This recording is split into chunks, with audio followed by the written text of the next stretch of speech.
balakat.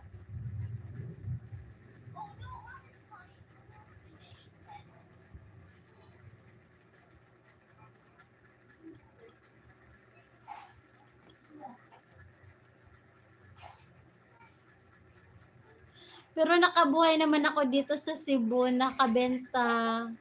nabebenta ko pa rin, ayun.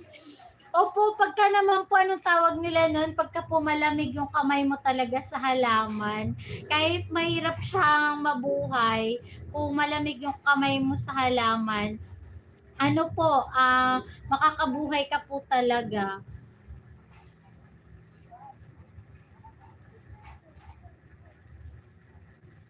Opo, yun po yung sikat, yung mga succulents po na ano na halaman, yung pwede po siyang pang regalo, pwede po siyang pang table, pang office table, pang hotel, pang center table, ganyan po. Tapos yung iba po ano, yung namumulaklak po siya ng iba-ibang kulay. Ang galing. Tapos kahit maliit pa po siya, may bulaklak na siya. Kaya ang ganda po niyang tingnan. Kaya po ang daming nahumaling po sa succulents na ano na plants. Wow! Opo, ganyan. Ano ma'am, na nasa ano mo ba yan? Nasa video mo? Sabi ganun. Panonoodin ko. Ayun. Maganda po siya sa ano. Yung nakikita ko po sa shorts po nilalagay nila. 'Di ba po ano, may iba-ibang variety po yung succulents na halaman. Nilalagay po nila sa shorts video. Kaya marami pong views. Kasi marami pong mga plantitos, plantitas.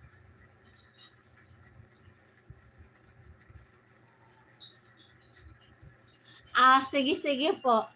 Nasa video mo pala, ma'am. Kaya mahahanap po yan. Basta po kapag ka may nag-comment sa'yo na Padera o kaya Santiago po yung apelido, akin po yun. Ayun. Ano po, tawag niyan? Gamit po ng anak ko yung isang cellphone kaya hindi ko ma-search agad-agad ngayon pero mamaya po pag tulog nila ayun. Tapos ano po natutulog kasi sila mga 9 na po ng gabi, 9:30, 10 ganun po. Kaya ano po matagal ako mag-live kapag kagabi, minsan 12 ako nagla-live. Kagabi po nawala ng kuryente. Kaya po kaninang umaga na po ako nag-live. Maghapon naman po hanggang gabi pa, 12 hours. Ayun. Gidi, go home! Nasa sa amin mo siya. Wait lang po. Yeah.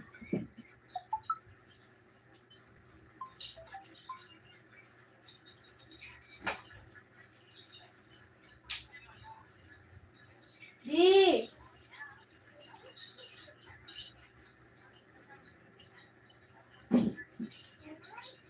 Guhom ka na, anak.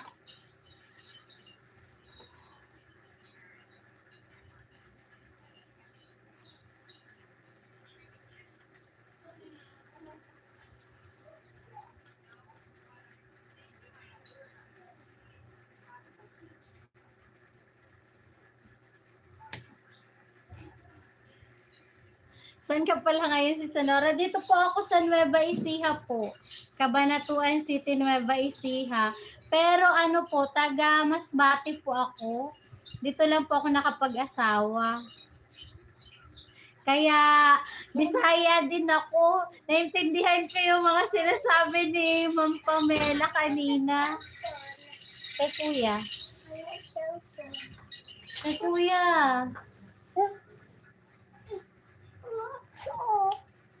Kay Kuya nga. Kuya, pabaro mo kay Gidi yung phone. Ano yung phone? Mute ko lang po. Totoo yan.